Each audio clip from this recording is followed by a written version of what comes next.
Thank you very much, Emily.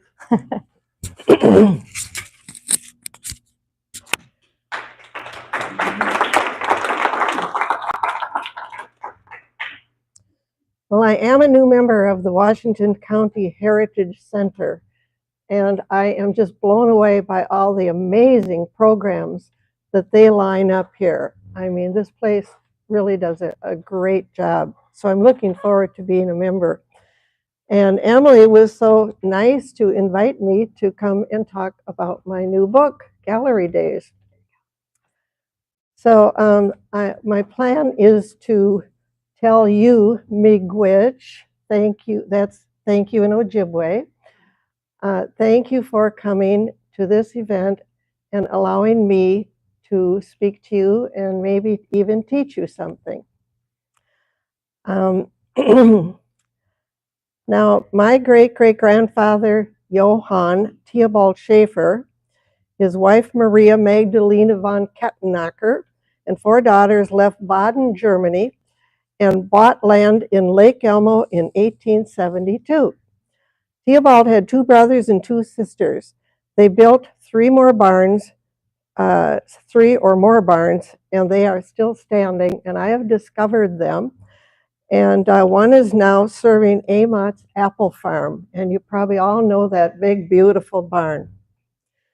Theobald had an engineering degree from Heidelberg University. I tell this to you because it's in my genes to care about old buildings. And I'm hoping to do a presentation about my 10 years of research on these barns and the pioneers who built them. And so if I'm lucky, Emily will ask me back when I get done with that one. The information sheet tells you about me. However, it doesn't say everything, of course. It doesn't say that my name is on the Historic Marine Mills abstract. I bought the north end of the North Block. Imagine that I owned the post office.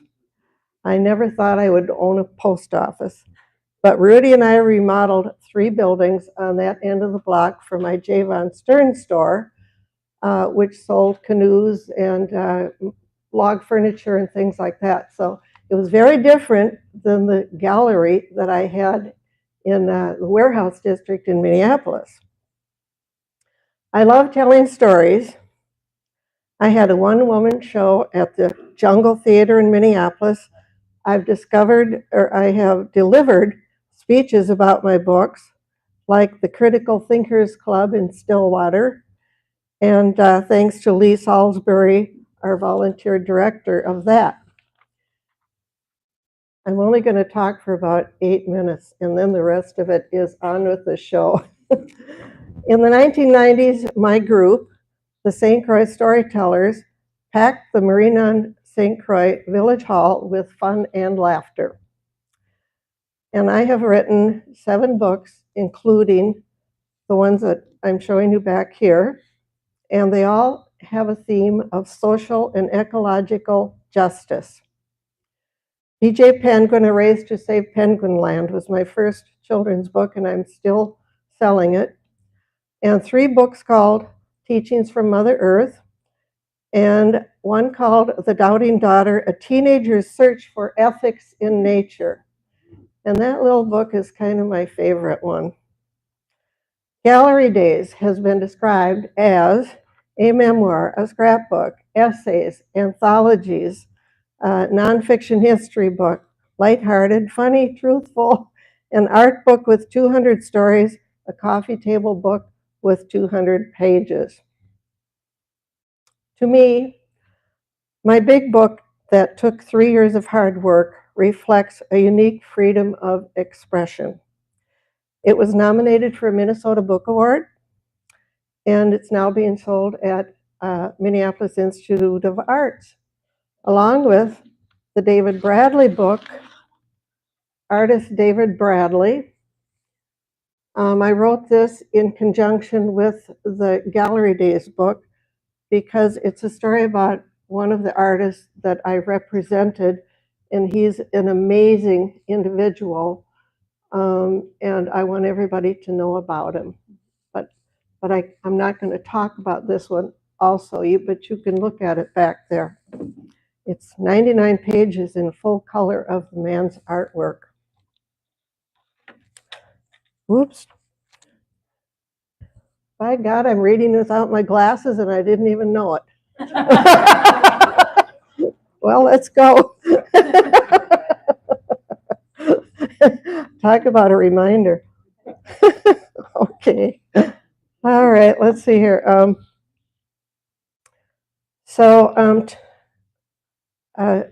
Nobody had recorded a full account of the rise and fall of the Artist Quarter.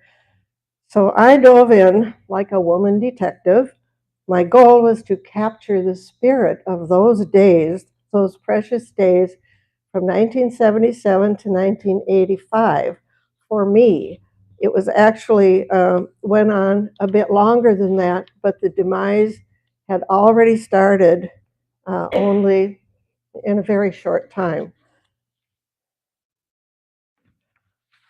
So I hauled out boxes of records that had to be organized. Thank you, dear.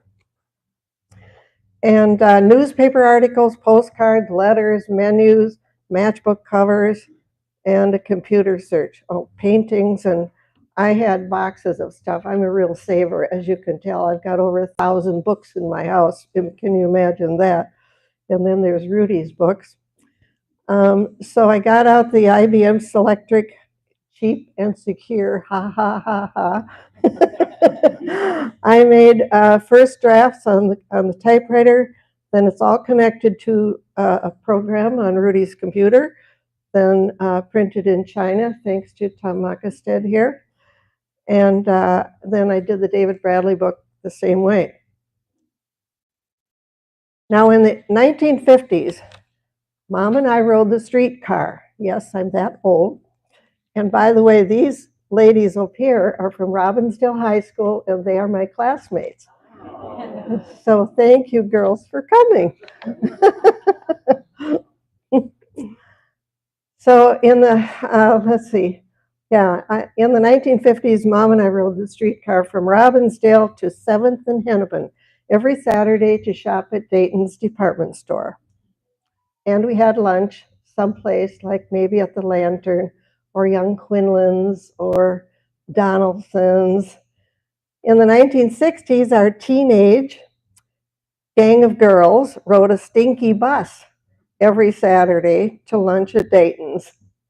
My friends didn't always see the decay along Washington and Hennepin Avenue like I did.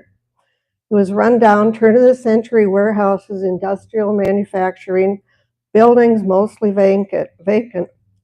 The charming red brick roads I remembered were paved over with asphalt or removed. All of this made me sad, real sad, because great Aunt Ina's letters that she sent to me to teach me about the past taught me about the grand old days when the Butler Building, we all know the Butler Building, when that was a showpiece, and when it was a marvel to behold on a Sunday ride on First Avenue in a beautiful buggy pulled by a pair of horses. How proud were my German ancestors who built structures to last forever, places that bore the name of the owner or the builder, but not the banker.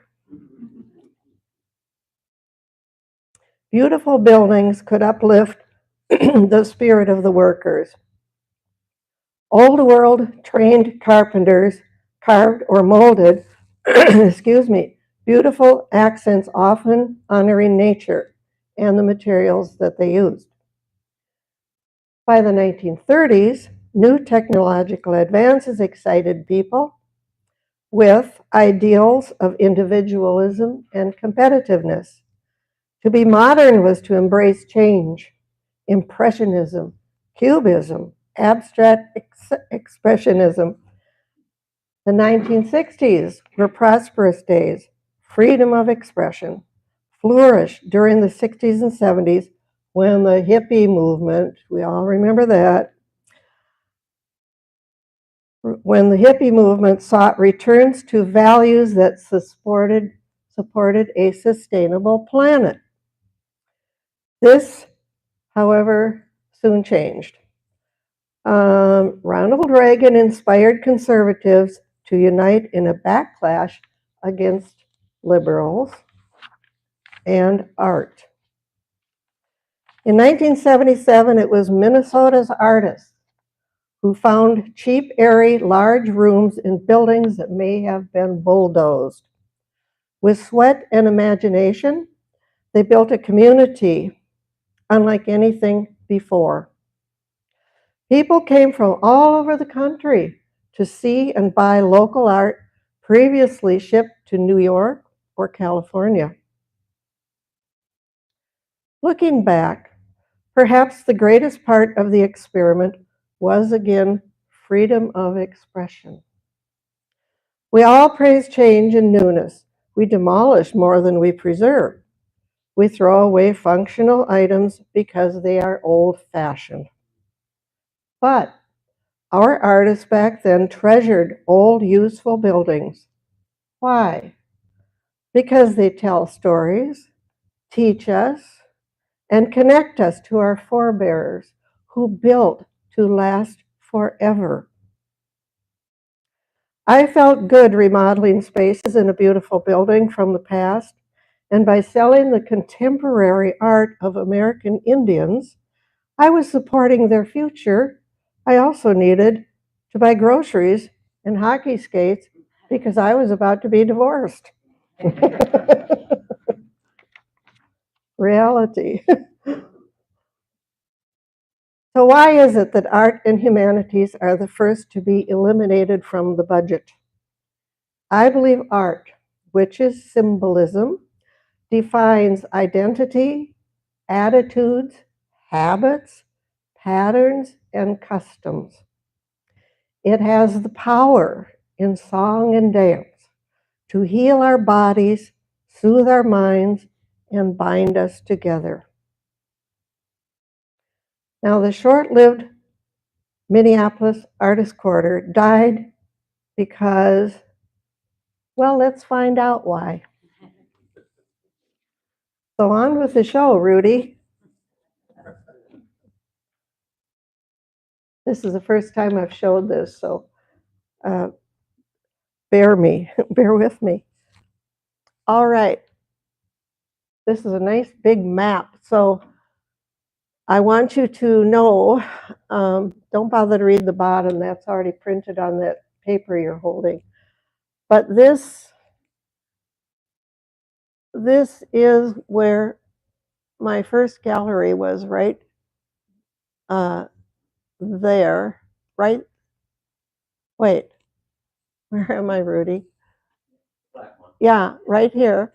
And then I moved around the corner to be right there.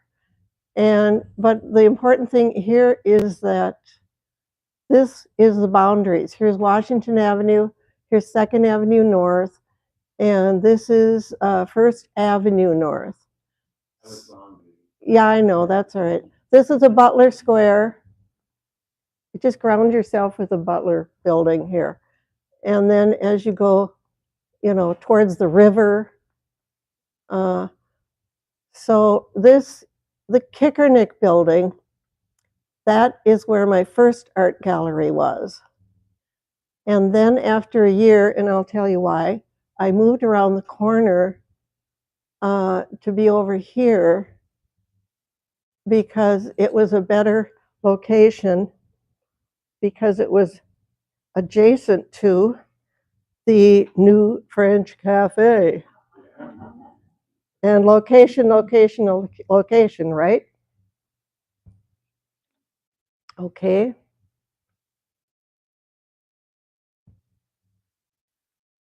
So this is, you can see, I'm not doing every single chapter change picture, but because I had to select 40 pictures, which was a lot, out of 200 pages.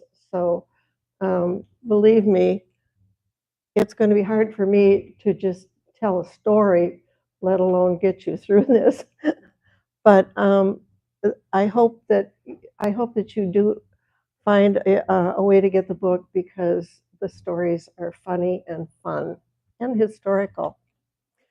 So this one is just a sample of how I became so interested in these old buildings, because I had ancestors who taught me about them, and they were so happy that I cared and I wanted to know the stories. And then Rudy and I collect postcards, and so here we have the old um, Donaldson's store. Look at that thing at the bottom. And then there's 3 different eras of the store in 1925, 1949, and 1883, but all the locations are at Nicollet and 7th.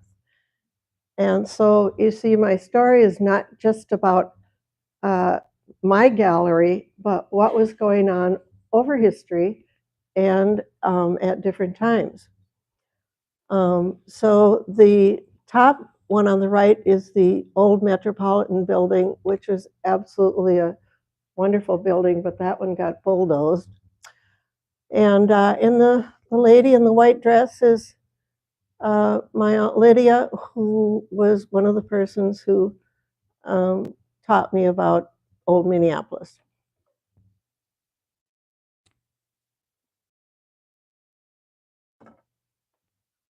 Okay, now little background here.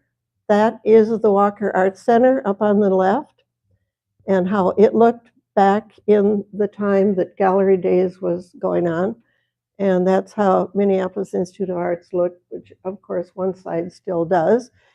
And art fairs were just a brand new idea about then.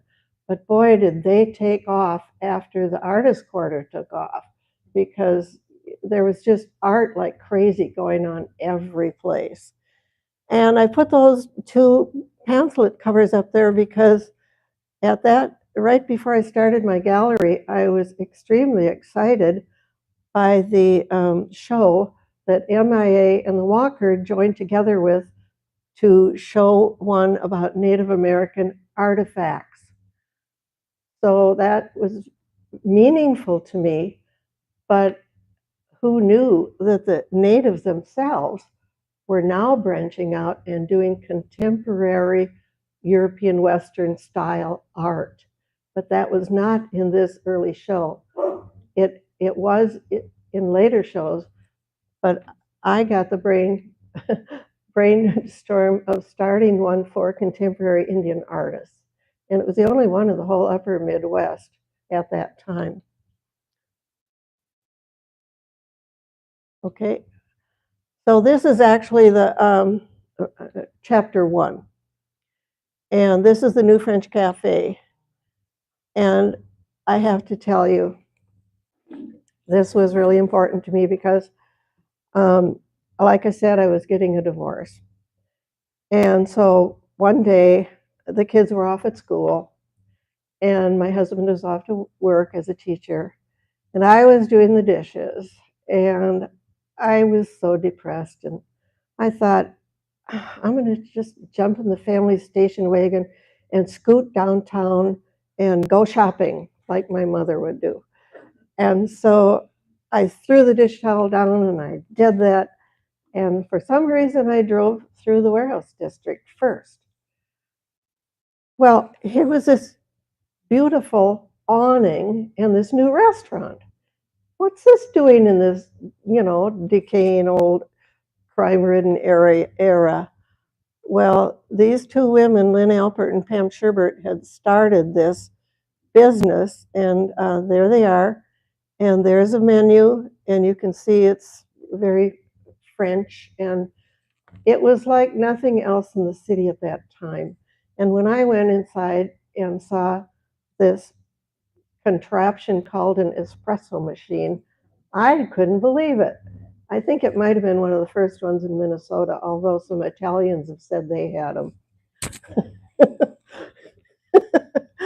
So I thought, wow, this is so cool. And I probably never had a croissant before either. And so I walked out, and next door there was one art gallery. And Glenn Hansen had that art gallery. I can't remember. Is that the next picture or not? No. Okay. Okay, go back. I got to tell you about Glenn Hansen.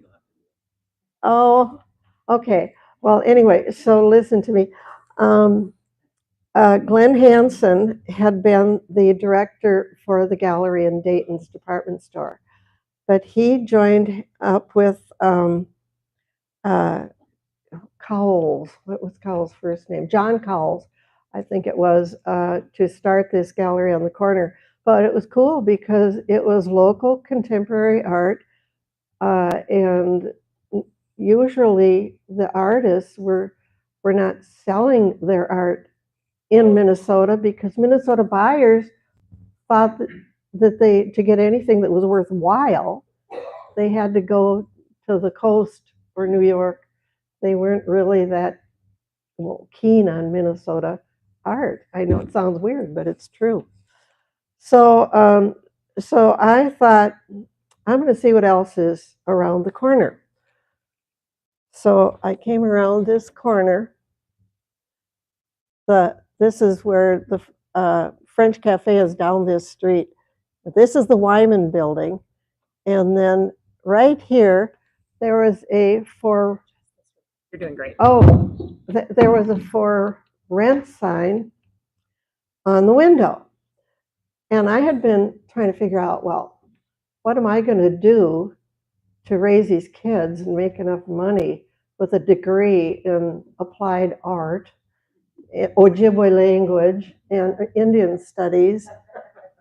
But I loved art, and I read a lot, and I thought, I wonder if I could start an art gallery. And so within 2 weeks, I had rented that space, and the whole building was empty except for me on the bottom. And it was full of cubicles from, business stations.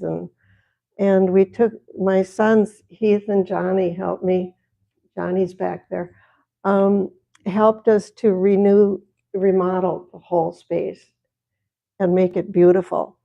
And when I end this show, I'm going to tell you something else about this Kickernick building. Okay, now between that Wyman building and the Kickernick building on First Avenue, these women were already starting an art gallery, and that's Harriet Bart and Hazel Belvo. And a lot of you probably have heard of Hazel and George Morrison. And so these are the women, the first gang that started it. And I was so proud of them because they were working, just like I was. But they had a co-op going, and very clever the way that they were taking turns, minding the store and contributing to the rent and things like that. Well, I was going it alone, and boy, I think I was thinking I was going to be able to afford $3,000 a month at that time. Okay, thanks, Rudy. So I had a grand opening at that location, and this is just to show you a little of the contemporary Indian art here. And the Moldy Figs is a jazz band that I love jazz, and I used to go to the Emporium of Jazz all the time, and I got to be friends with Henry Blackburn and some of the other players. So that was a happy night. Go ahead. So the picture on the top left is the interior of the space after it was all done. It was very large. It had beautiful floors that we varnished. It had beautiful walls, and Martin Friedman who was director of the Walker at the time, came to see it because he said, people are talking about this new gallery space. And he literally said that it was the best one in Minnesota at that time. So I was pretty proud of that. And here he's with Walter Mondale, who they're at the Walker Art Center. They're not in my gallery. Okay, so of course, not running a business before in my life or knowing much about it, I was learning everything on the go. The rent became a little bit more due faster than the sales of art. So one day I was thinking, what am I gonna do? Well, this guy named Jack Becker walked in the door. He was a usher at the Orpheum Theater. And he said, I can't believe that you're going to leave all this work that you did. You can't do that. And I said, well, what do you do? And he said, well, I've got a dream. I want to start an art gallery too. And I want it to be for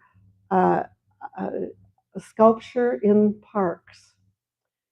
And he started this organization, which was Forecast, and we're going to forget it, Rudy, for Forecast Public Artworks. And it is still going. It is still going, and they've put art all over the Twin Cities. So I moved into the back of the space. I still had the walls to use for the art. And they had all kinds of events, and it grew, his group grew very quickly. Next. This is Jack's group meeting in my gallery space on the top left. And that picture is of people at a meeting. And this is, if you walk by the front and looked in the window, that's what you would see at that time, which isn't very picturesque. And Millicent Charles, got to mention Millicent because she was the champion of economic development in the blighted warehouse district. And everybody knew who she was. And they started an arts commission, and they began connecting the artists with the landlords. And it spun off into a organization called Art Space, now a national nonprofit that develops and rents artist housing. Okay. So I'm skipping to chapter 5 because when I had that first day when I threw down the towel and went to have croissants, I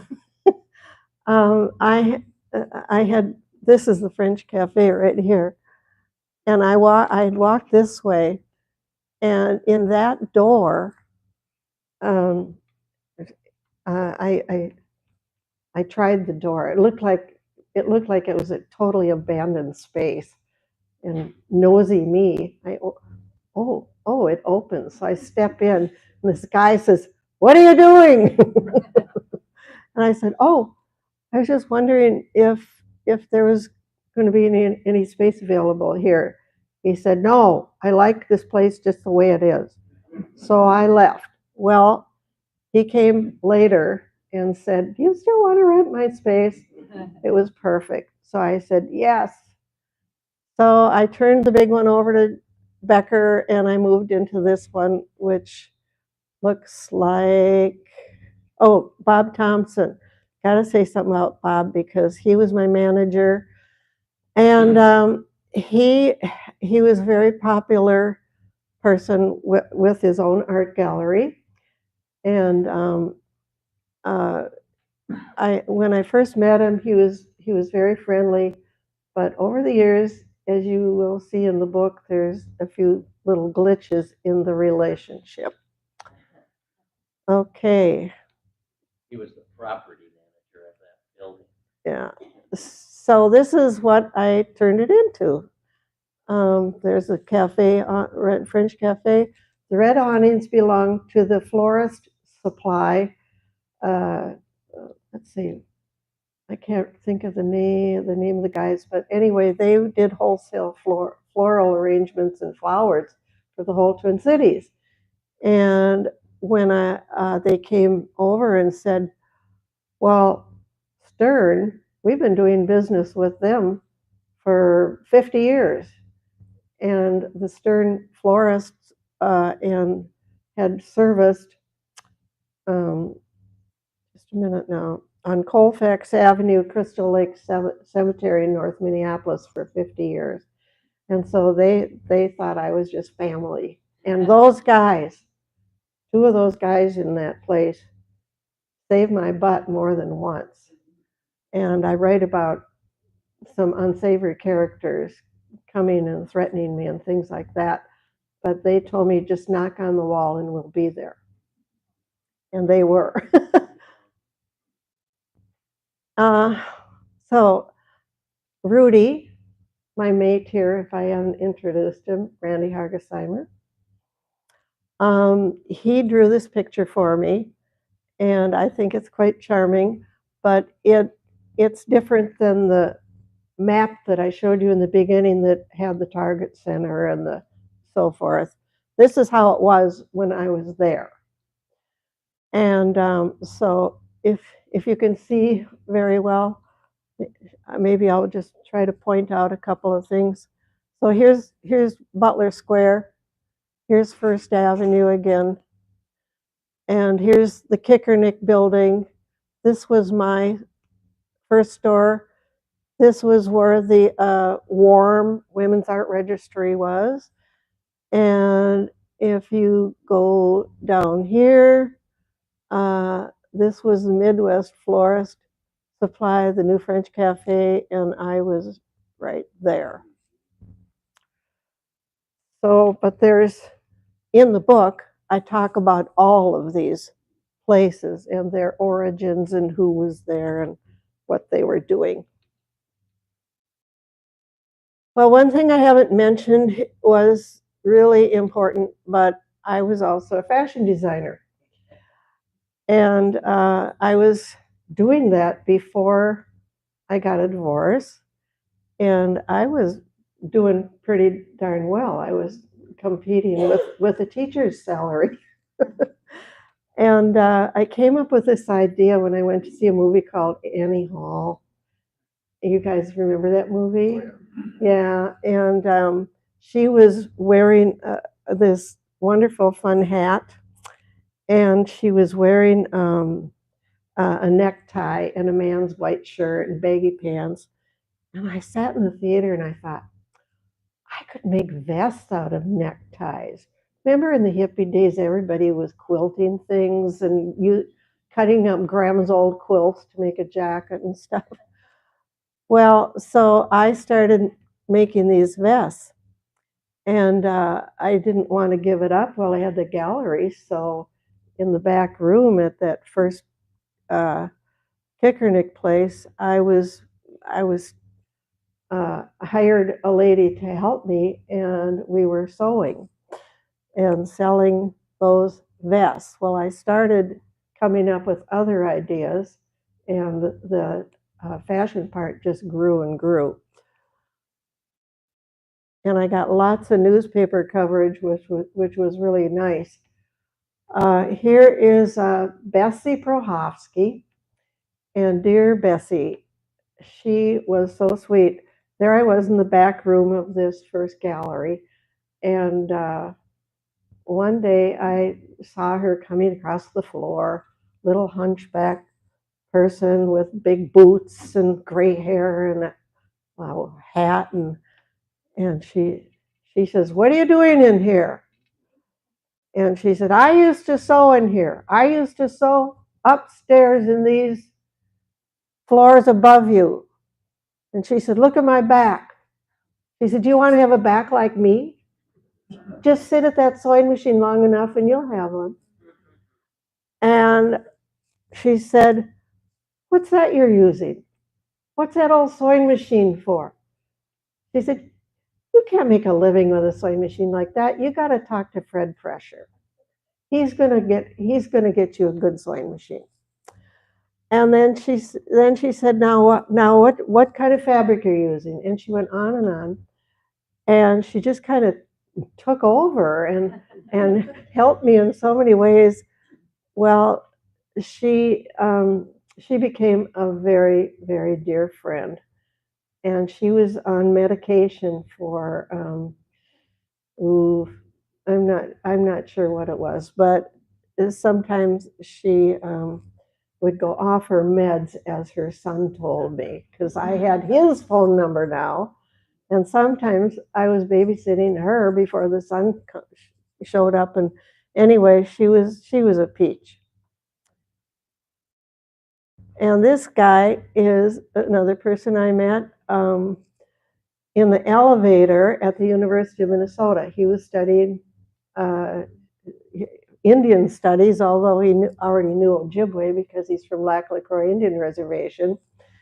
But Joe and I really hit it off, and without his help, I couldn't have, and Johnny and my son Heath, we couldn't have done all the remodeling for just free labor, So Joe's just a sweetheart of a guy. Go ahead.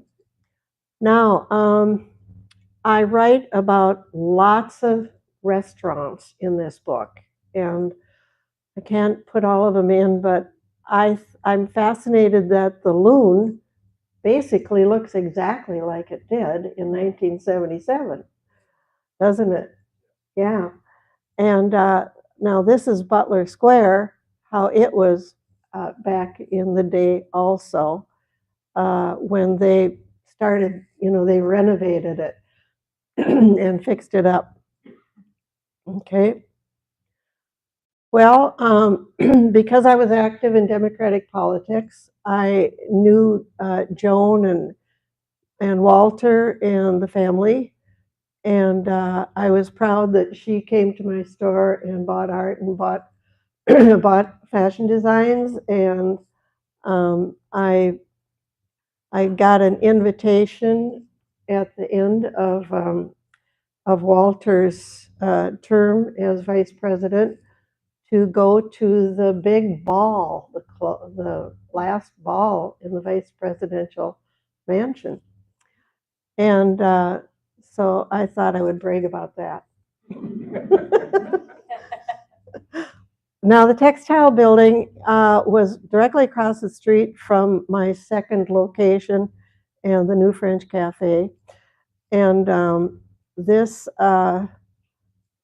were, restaurants in here, and all these floors were full of artists and printmakers, and it was just, it just blossomed the way these buildings filled up. But it took a lot of sweat and tears for these guys to do that, and believe me, there was a lot of dumpster diving in those days. Remember that alley right there, because I'm going to tell you something about that a little later. I think I've got him in my... I don't think so. No? Okay, well, well, now the picture's gone. Well, remember the alley, because one day I was sitting at my desk, and this man came in, and he said, he says, we're going to be making a film on this street, and we just wondered if we could rent your art gallery while we make this film. And I said, well, sure, and he said, well, how much would you charge? And I didn't know what to say, so I made up something.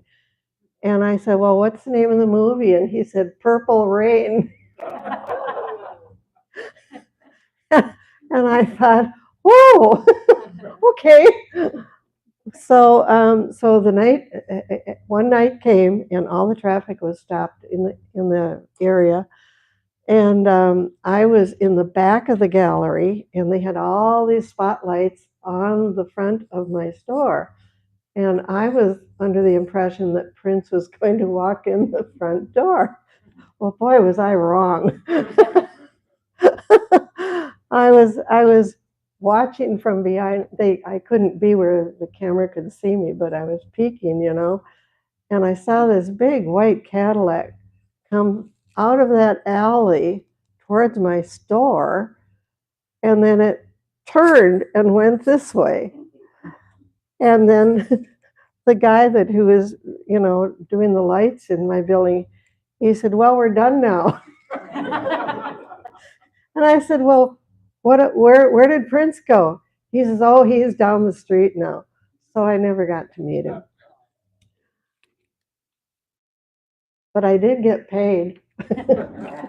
In fact, I can't remember how much it was. Maybe it was $300, something like that. And I said, "Well, gee, thanks for the money." And he said, he says, "Well, we did inconvenience you, didn't we? Because you probably would have had your store open." And I said, "Oh no, I would have been gone by 3 o'clock because I had to take the kids to hockey practice." Okay. All right, so here we are going down the street. This is around the corner, going towards Washington, and a lot of people know Jim Lanfesti. He had one of those studios there where he was writing his poetry and so forth. And then below that is the Savoy building, and Jim Brandenburg, the famous photographer, was there. And on the corner was the commercial cafe, which served wonderful sweets and stuff for breakfast. And here's the Monte Carlo, which I've got a long story in there about John Romarzik and that. And not last but not least is my son John, who's sitting back there, and he has a business called the Two-Fisted Printer. And he was working for Coldside, which was down the street at that time, and we've done a lot of t-shirt designs and manufacturing together. Okay. Barbara Flanagan, I couldn't have afforded all the advertising that I needed. Galleries were always mostly on a shoestring, and she never failed to give me a story for the artist that came from Santa Fe or wherever. And she was in my fashion designs. She was just wonderful. And of course, she loved advocating for people dining on the streets. This is a picture of the art gallery owners in the area for that newspaper. This down here is the Langdon building, which had a Brenda's restaurant. But to me, it's fascinating because when that building was built, it was built to be a grocery warehouse. And over the years, it continued in that vein, but that thing led to super value stores and Cub food stores right there. Okay. Well, that's me looking kind of smug and happy and a lot thinner. And this is the interior of the front of my store. And I had a nice jewelry counter, and it was rugged because the floors were not even, and I didn't varnish them. But it was nice. It was nice, and it did the job. That's for sure. Waring Jones, he became one of my good friends, and his father started and owned the Minneapolis Journal, and Waring wanted to be a playwright, and so he was always writing plays. Well, he decided that he wanted to help the playwrights in the Twin Cities, so he bought them that church on Franklin Avenue, And they had a place to get together and do stage shows and do readings and stuff. And so that I had a reading there, which is pretty cool. I wrote a play that I thought was really serious drama, and they critiqued it and they said, "Do you know how hard it is to write comedy?" True story. Okay. This is my dear Frederick Manfred. Does anybody here remember this man? It's, oh, good for you. Good for you.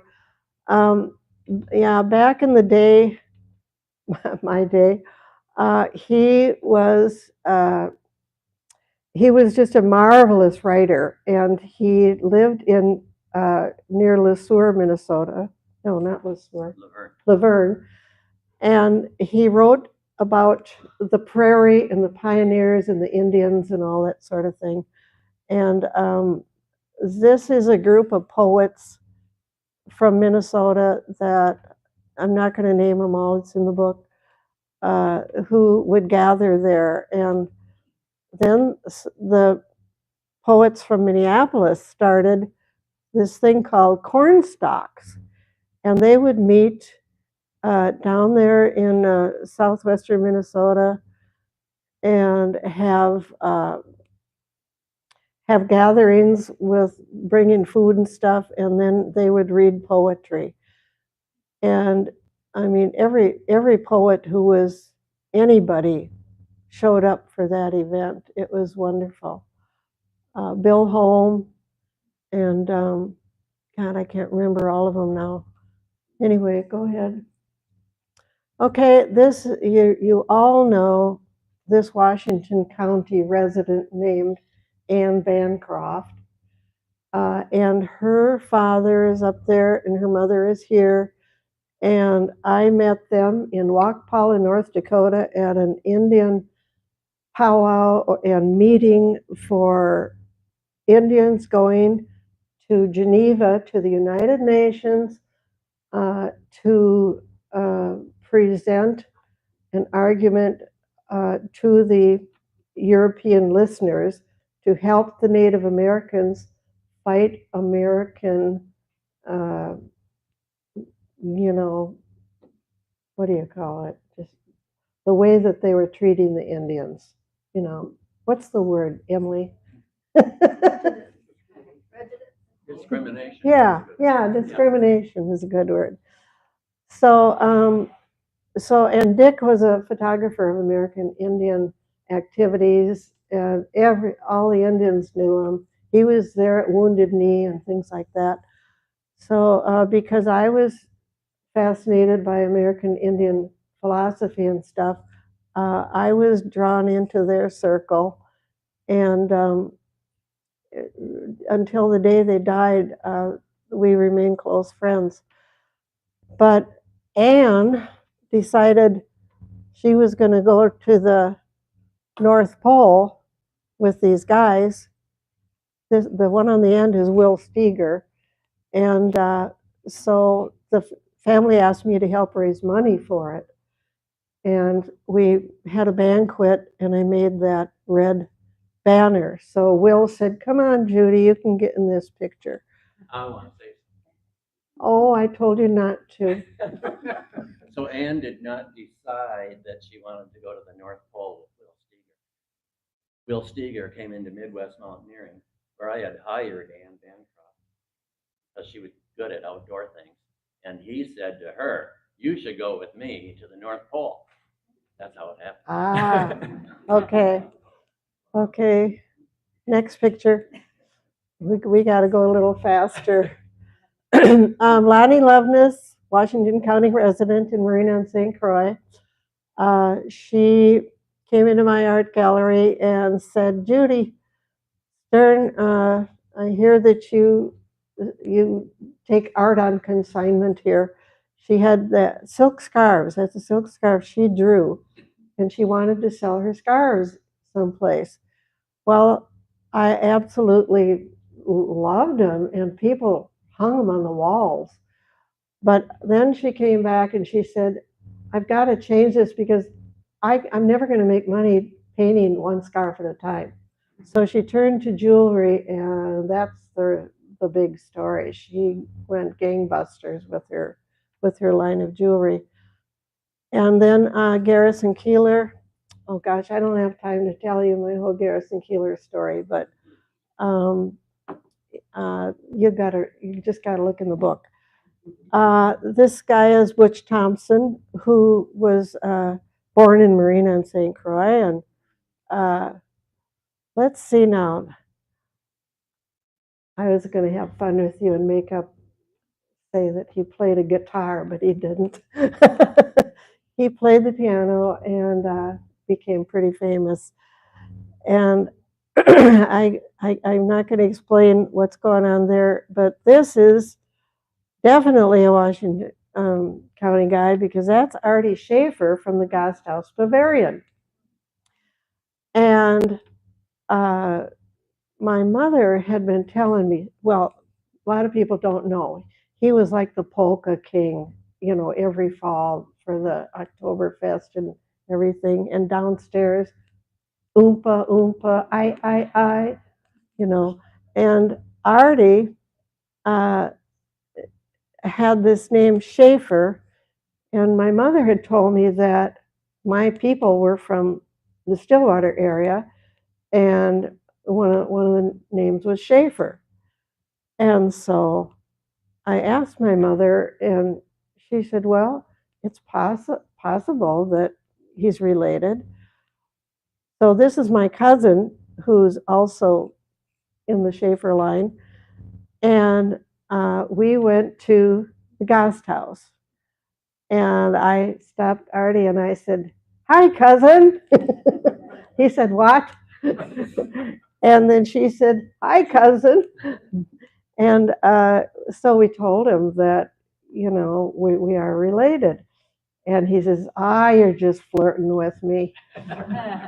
So I said, no. I said, you go home and see if you've got some paperwork in the attic that has, these names on it. So he said, by God, we are definitely related. So let's see, Marty Keller up there, he was the editor for Sweet Potato Magazine, and that became the Reader, and the musical editor, and he always gave me free tickets or said, hey, Judy, let's go to the concert. So I met Arla Guthrie right there in the middle, and that's at the Orpheum Theater. And then Bob Dylan, I I actually got invited to the farm out by Hanover, Minnesota. And I had dinner with his family. I won't tell you exactly how this happened, but so I thought Bob was going to be there. But once again, the star of the show was not there. He was probably out in Malibu, California. But I got to go through his house, and there was the farmhouse that David Zimmerman owned. He was the owner of the Orpheum Theater at that time. And so I had to throw Bob in and give him a little shout. Now, chapter 9, getting down there. I had a van that I bought to carry clothing designs and bolts of fabric and artwork and so forth. So I had this big super van, and I traveled to the Southwest because almost all of my artists were from there. And I chose that because I thought I would rather go there than Alaska. So this is just to show you that I was on the road a lot, And all kinds of things happened on those trips over the years. Good ones and bad ones. Next one. Fritz Scholder. He was the most famous Indian artist in those days. The Minneapolis Institute of Arts had a show for him that was one-man show, and it was huge. And he was an instructor in the Institute of American Indian Arts School in Santa Fe, and he influenced all these Native Americans to try doing contemporary art. This guy was their hero. And I also do a talk about the history of Native American art from artifact to contemporary, which is another interesting story, I think. So this guy is David Bradley, and I was wanting to find Minnesota artists, but I was very picky about who they would be. And here he is about to graduate from this Indian art school and go to another college. But I thought his sculpture was so exceptional. I asked him, if I start a gallery, can I sell your sculpture? And he says, oh, of course.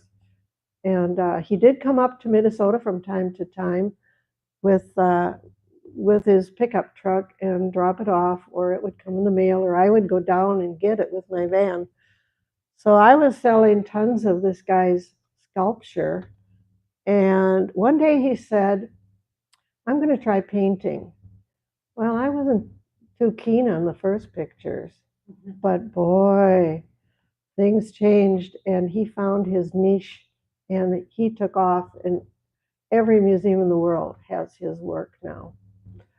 And so that's why I wrote this blue book I showed you, because he was from Minnesota, but then he never came back to Minnesota. He stayed in Santa Fe, and people in Santa Fe don't know anything about his Minnesota work that he sent to the Judith Stern Gallery.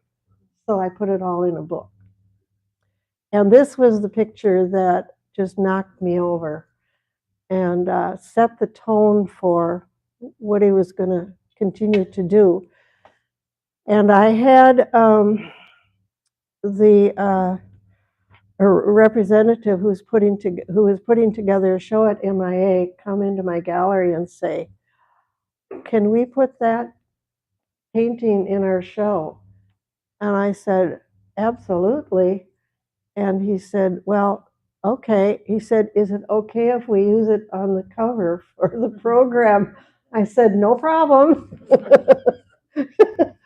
So I kept that painting all these years. And in the beginning, he signed his art Juan Zuzig, which was his Indian name. And this is 1978 or 9, I forget. And there's only five pictures that have that Indian signature on it. So that's a picture of the program. And those are the other artists. They were all Native Americans. George Morrison is right there. And there's George up in Lake Superior at Grand Portage. Can you hear me when I'm looking at the screen? Okay. Now she asks.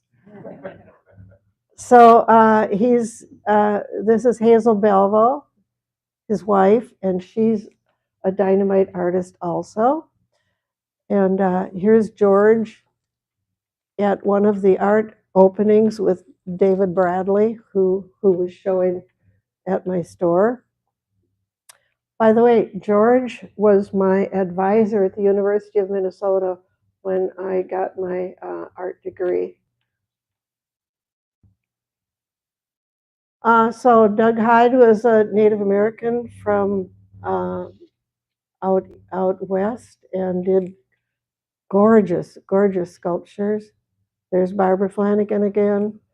He came to Minnesota. I paid for these guys to come to my little gallery, comparatively speaking, to sell their art, and it was always worthwhile. This is Kevin Red Star. These guys were really characters. Kevin had a red star in his tooth, front tooth. Now this, I'm so glad I saved this. There's 3 pages of this, big spread in the Minneapolis paper. Star and Tribune, 1979. Now, this lists all the galleries that had sprung up just recently. And it lists all the events. And it lists all the corporations that were starting their own art collections. And I mean, it was dance performances and business salutes the arts.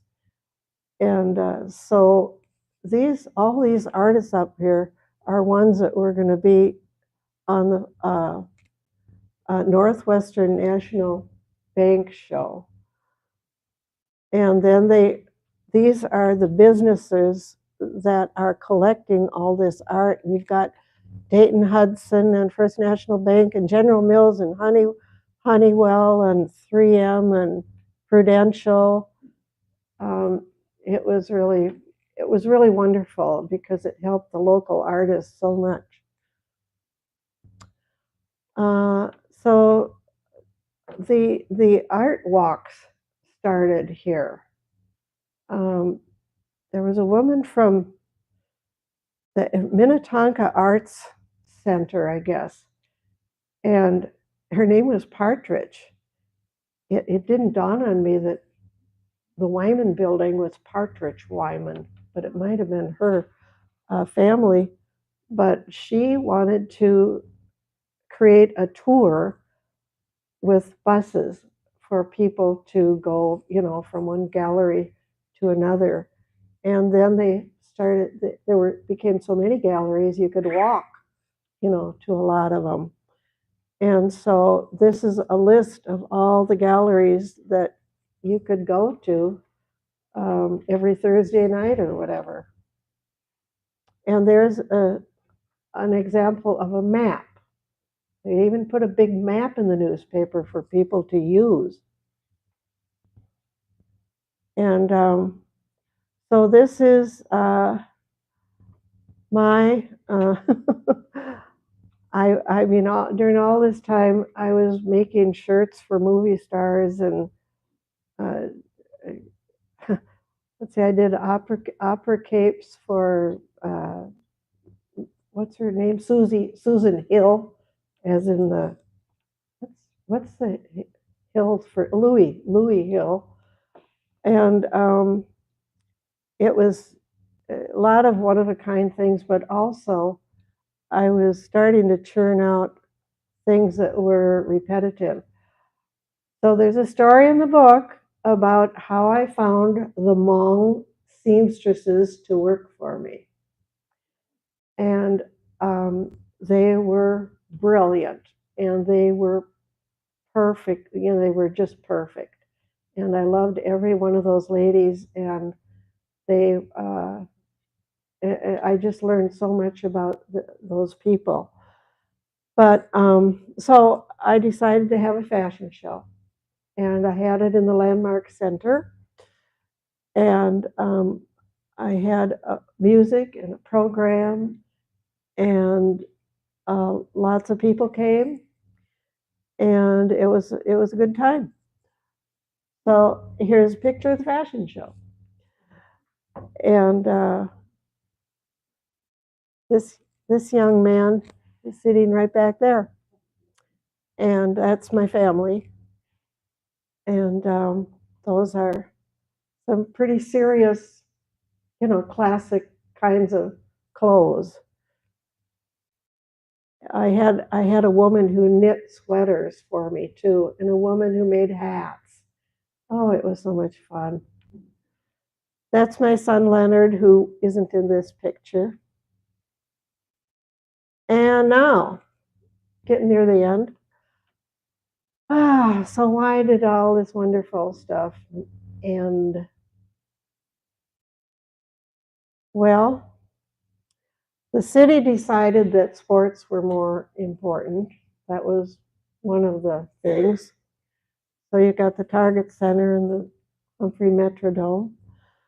Another reason was the freeway construction that went through the neighborhoods from right in front of my gallery and then over the block behind us. Which one is that? Freeway?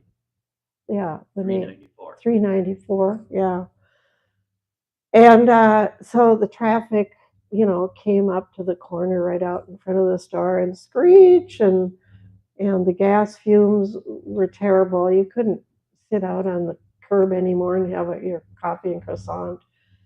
And it was just not the same. And another thing happened. All these wonderful people who came to buy art got the idea that it would be cool to have their own studio apartment, and they could pay much more to the landlord than the artists could. And the artists, one by one, became displaced. And so it didn't work very well for the French Cafe or for the galleries or anybody. And then what happened is there were things written up in the newspaper about this, but it was also happening in New York and Greenwich Village and Soho, and it still goes on right now, that sort of a thing. So this is where my gallery was, and the French Cafe was there. The bricks are falling out of the wall onto the street there. And this is, I don't know. I don't know what's going on in there, but it makes me sad. And you can see how, that great big building right there wasn't there. The Crossway wasn't there. On the left, that's the textile building, which is still there, and it looks like it used to. The Wyman building is still there. But isn't that awful? Now, one more thing. There is somebody sitting in this room who was very helpful to me as a lawyer. Every artist should have a good lawyer. And when I decided to be a writer and write PJ Penguin books, I needed somebody to help me do it legally. And that man is sitting right back there. John wrote. And so I just had to point that out, but he's kind of a shy guy, so I didn't want to make too big of a yes. Yes, yes. Yep, yep. And how long were you that you were there before me, I believe. I came in 77 and 78. Yeah. Okay.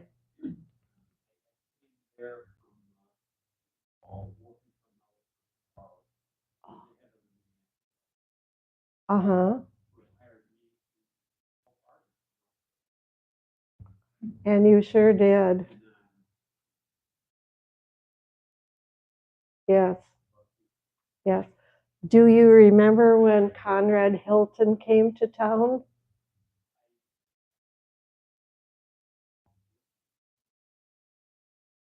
Okay. That's another story in the book. Um, so what do we have? One more? Okay, so this is again First Avenue, and I've got 3 pictures here, and this one we took in 2012 when it was Johnny Tequila's, and then another one in 2019 when it was brothers, I guess. And down here, 2022 Hark Cafe. Well, a lot of these spaces eventually became office space, you know. And so this is a picture of in the Kickernick, which it looked like for our office space. Well, here's the last story.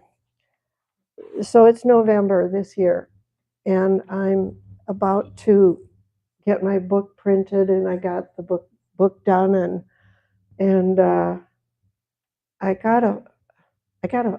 think I got a phone call, or did we read it in the newspaper? Somebody said, Judy, somebody's starting an art gallery in the warehouse district. Now there hasn't, it's been 40 years, guys, 40 years. And I said, you're kidding. No. And so, well, who is it? Well, so it turns out that two enterprising women with a dream just like I had, but they could afford to buy the whole building. And they started the Kickernick Gallery on the corner there. Did you hear that? They started that. Yeah, Kickernick Gallery on the corner. And this was just this last fall, like September. And so they said, we've got to meet you. When can you? I said, well, I'll come right over. They said, everybody wants to know the story of the old days here when the art galleries were here. And I said, well, I've got a book for you. And so she said, well, have you had your book launch yet?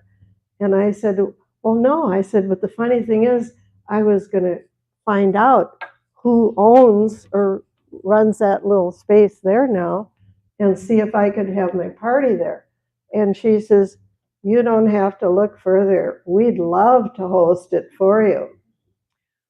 So that was just a couple of months ago. And I had my book launch there, and this is a picture of the inside of the room during my party.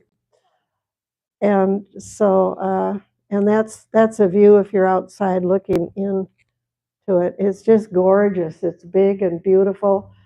And ironically, these two women grew up together in Brooklyn Park or Brooklyn Center, and they went to Robbinsdale High School.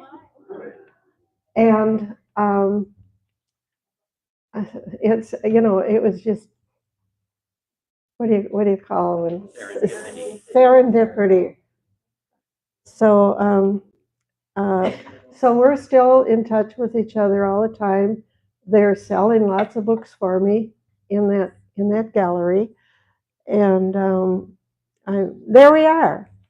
This is Christy Frank. She's the curator, and that is Christy Ullman, and she's the owner. Oh, and by the way, they're filling up the upper rooms with artists. And one of them is Harriet Bart, who was in my photograph earlier for being at the Warm Gallery. So that's a happy ending, isn't it?